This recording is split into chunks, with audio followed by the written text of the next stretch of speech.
Welcome to a fireside reading of A Passage to India by E.M. Forster. Chapter 6.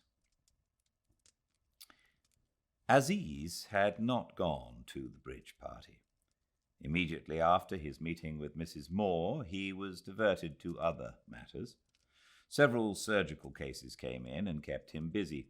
He ceased to be either outcast or poet and became the medical student, very gay and full of details of operations which he poured into the shrinking ears of his friends.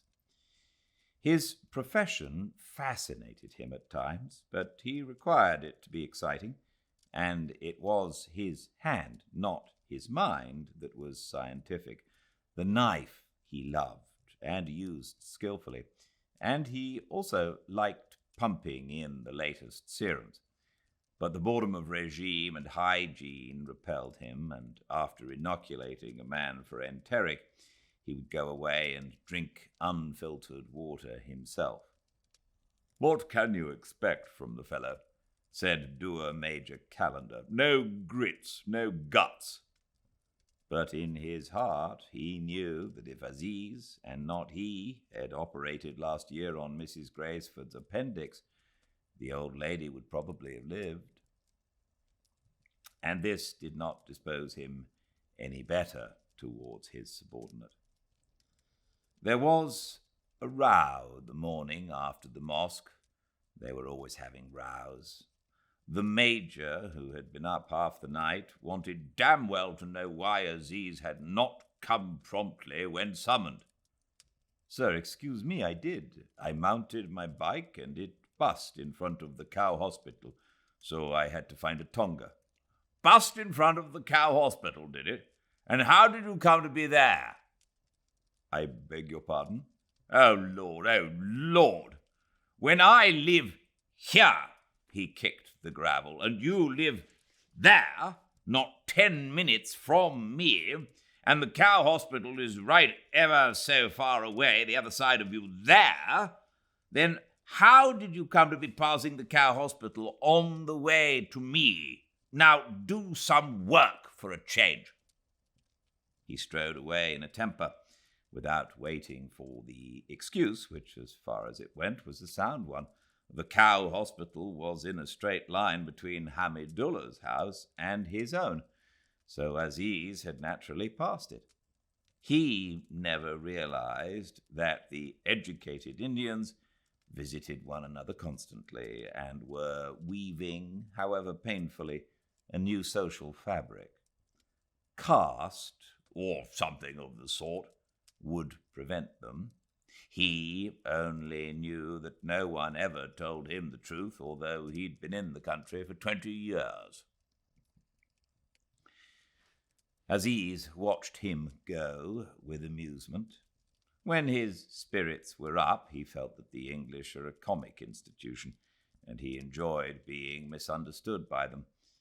But it was an amusement of the emotions and nerves, which an accident or the passage of time might destroy.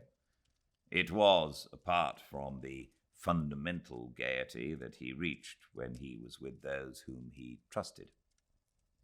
A disobliging simile involving Mrs. Calendar occurred to his fancy. "I must tell that to Mahmud Ali. It'll make him laugh," he thought. Then he got to work. He was competent and indispensable, and he knew it. The simile passed from his mind while he exercised his professional skill. During these pleasant and busy days, he heard vaguely that the collector was giving a party, and that the Nawab Bahadur said everyone ought to go to it. His fellow assistant, Dr. Panalal, was in ecstasies at the prospect, and was urgent that they should attend it together in his new tum-tum. The arrangement suited them both. Aziz was spared the indignity of a bicycle or the expense of hiring, while Dr. Panalal, who was timid and elderly, secured someone who could manage his horse. He could manage it himself, but only just, and he was afraid of the motors and of the unknown turn into the club grounds. "Disaster may come," he said politely, "but we shall at all events get there safe, even if we do not get back." And with more logic, "It will, I think, create a good impression should two doctors arrive at the same time." But when the time came, Aziz was seized with a revulsion and determined not to go. For one thing, his spell of work, lately concluded, left him independent and healthy. For another, the day chanced to fall on the anniversary of his wife's death. She had died soon after he had fallen in love with her. He had not loved her at first. Touched by Western feeling, he disliked union with a woman whom he had never seen. Moreover, when he did see her, she disappointed him, and he begat his first child in mere animality. The change began after its birth. He was won by her love for him, by a loyalty that implied something more than submission, and by her efforts to educate herself against that lifting of the purdah that would come in the next generation, if not in theirs. She was intelligent, yet had old-fashioned grace. Gradually he lost the feeling that his relatives had chosen wrongly for him. Sensuous enjoyment? Well, even if he had had it, it would have dulled in a year, and he had gained something instead, which seemed to increase the longer they lived together. She became the mother of a son, and in giving him a second son, she died. Then he realized what he had lost, and that no woman could ever take her place. A friend would come nearer to her than another woman. She had gone. There was no one like her. And what is that uniqueness but love? He amused himself. He forgot her at times, but at other times he felt that she had sent all the beauty and joy of the world into paradise, and he meditated suicide. Would he meet her beyond the tomb? Is there such a meeting place? Though orthodox, he did not know. God's unity was indubitable and indubitably announced, but on all other points he wavered like the average Christian. His belief in the life to come would pale to a hope, vanish, reappear, all in a single sentence or a dozen heartbeats, so that the corpuscles of his blood, rather than he, seemed to decide which opinion he should hold and for how long. It was so with all his opinions. Nothing stayed, nothing passed that did not return. The circulation was ceaseless and kept him young, and he mourned his wife the more sincerely because he mourned her seldom. It would have been simpler to tell Dr. Lal that he had changed his mind about the party, but until the last minute he did not know that he had changed it. Indeed, he didn't change it. It changed itself. Unconquerable aversion welled. Mrs. Callender, Mrs. Leslie. No, he couldn't stand them in his sorrow. They would guess it, for he dowered the British matron with strange insight, and would delight in torturing him. They would mock him to their husbands. When he should have been ready, he stood at the post office writing a telegram to his children, and found on his return that Dr. Lal had called for him and gone on. Well, let him go on, as befitted the coarseness of his nature. For his own part, he would commune with the dead. And unlocking a drawer, he took out his wife's photograph. He gazed at it and Tears spouted from his eyes.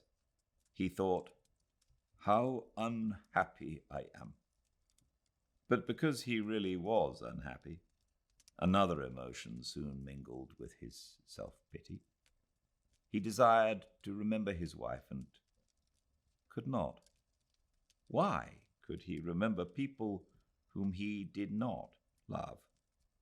They were always so vivid to him, whereas the more he looked at this photograph, the less he saw. She had eluded him thus, ever since they had carried her to the tomb. He had known that she would pass from his hands and eyes, but had thought she could live in his mind, not realizing that the very fact that we have loved the dead increases their unreality, and that the more passionately we invoke them, the further they recede. A piece of brown cardboard and 3 children. That was all that was left of his wife. It was unbearable, and he thought again, "How unhappy I am," and became happier.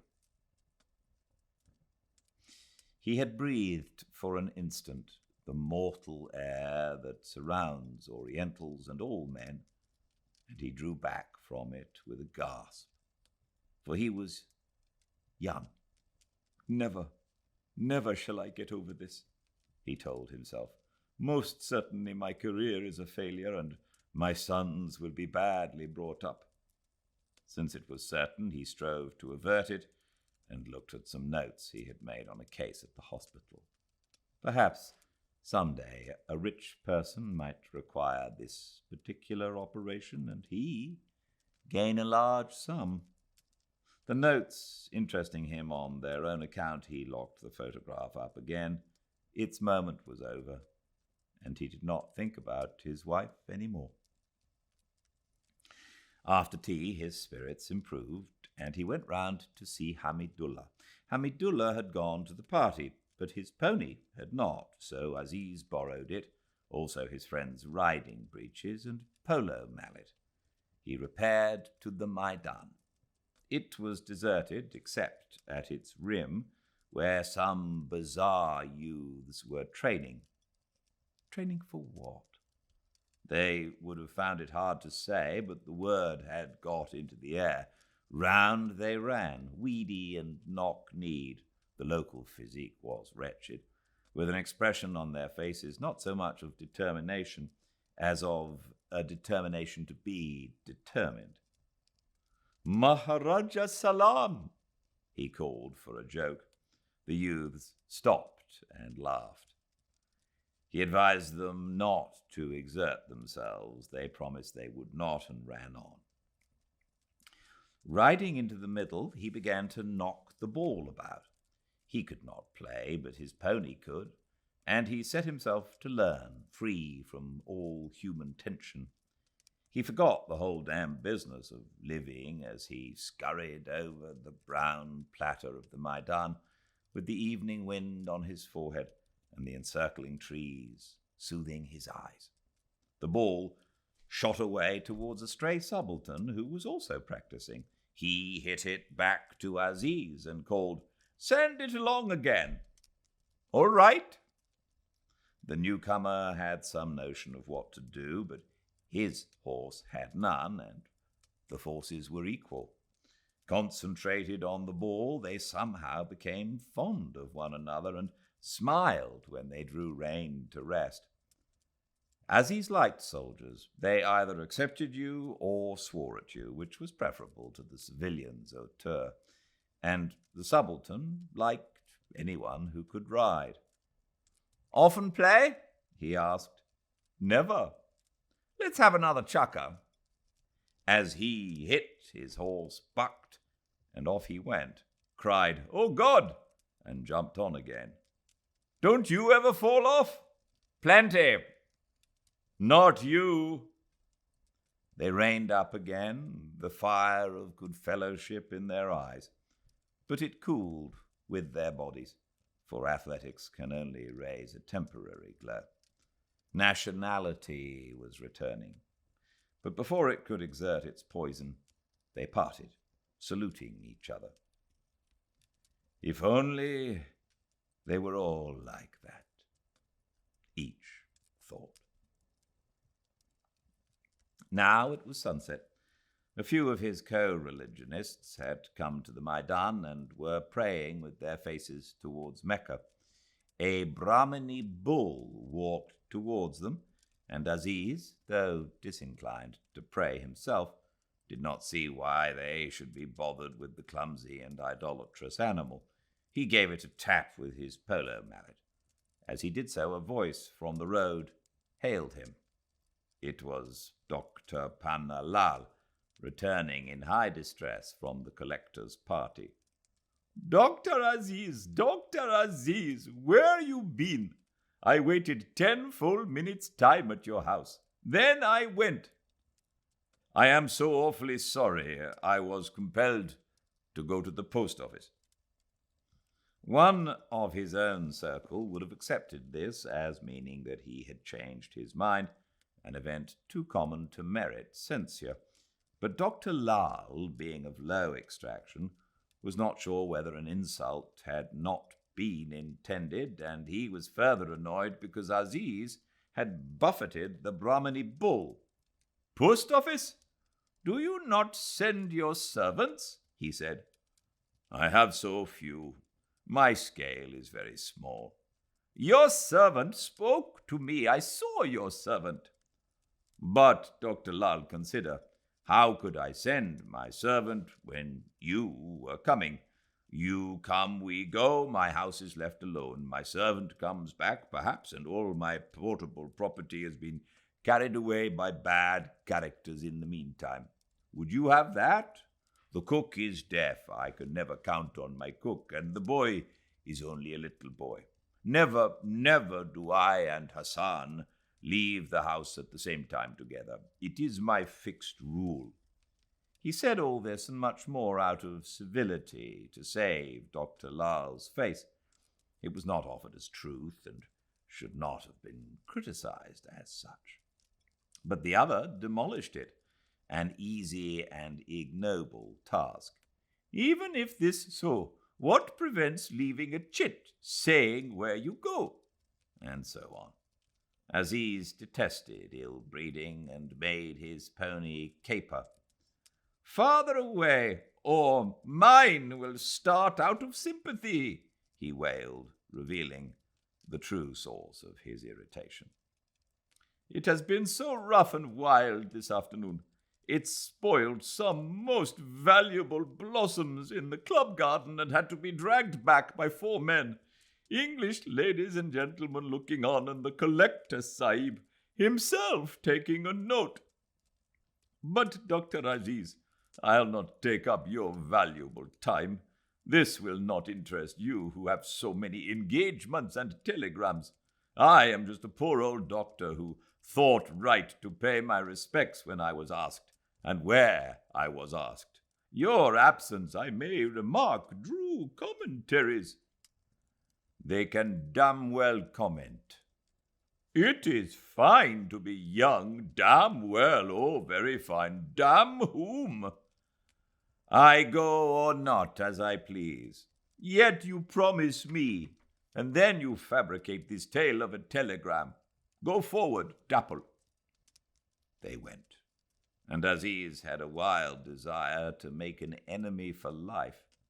He could do it so easily by galloping near them. He did it. Dapple bolted. He thundered back onto the Maidan. The glory of his play with the subaltern remained for a little. He galloped and swooped till he poured with sweat, and until he returned the pony to Hamidullah's stable, he felt the equal of any man. Once on his feet, he had creeping fears. Was he in bad odor with the powers that be? Had he offended the collector by absenting himself? Dr. Pannalal was a person of no importance, yet was it wise to have quarrelled even with him? The complexion of his mind turned from human to political. He thought no longer, can I get on with people, but are they stronger than I? Breathing the prevalent miasma. At his home, a chit was awaiting him, bearing the government stamp. It lay on his table like a high explosive, which at a touch might blow his flimsy bungalow to bits. He was going to be cashiered because he'd not turned up at the party. When he opened the note, it proved to be quite different. An invitation from Mr. Fielding, the principal of Government College, asking him to come to tea the day after tomorrow. His spirits revived with violence. They would have revived in any case, for he possessed a soul that could suffer but not stifle, and led a steady life beneath his mutability. But this invitation gave him particular joy because Fielding had asked him to tea a month ago, and he had forgotten about it, never answered, never gone, just forgotten. And here came a second invitation, without a rebuke or even an allusion to his slip. Here was true courtesy, the civil deed that shows the good heart. And snatching up his pen, he wrote an affectionate reply and hurried back for news to Hamidullah's. For he had never met the principal and believed that the one serious gap in his life was going to be filled. He longed to know everything about the splendid fellow, his salary, preferences, antecedents, how best one might please him. But Hamidullah was still out, and Mahmud Ali, who was in, would only make silly, rude jokes about the party.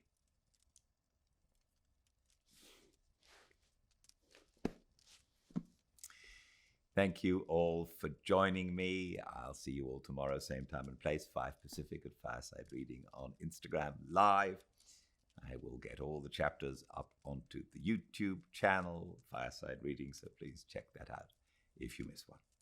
Until I see you all again, everyone, please stay very, very well. Good night.